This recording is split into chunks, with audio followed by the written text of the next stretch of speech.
পবিত্র জুম্মার দিন বিশ্ব বেসালত মঞ্জিল বনানী পাক দরবার শরীফে আগত মুসল্লিরা, জাকের পার্টির ফয়সল সেনারা, আশাগান জাকেরান, ধর্মপ্রাণ মোমিন মুসলমান ভাইয়েরা পবিত্র তাবারুক খাচ্ছে।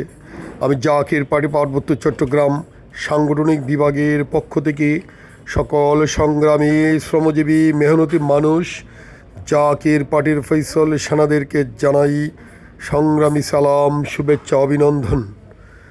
এসো মমিন মুসলমান, হিন্দু, বৌদ্ধ, খ্রিস্টান দলে দলে জাকের পার্টির পতাকা তোলে। জাকের পার্টির মহান নেতা আল্লাহ খাজা মুস্তফা আমির ফয়সাল মুজাদ্দিদি দিচ্ছেন ডাক, বাংলাদেশের মানুষ জাগরে জাগ, বাংলাদেশের সংগ্রামী জনতা জাগরে জাগ, জালিমের বিরুদ্ধে জাগরে জাগ।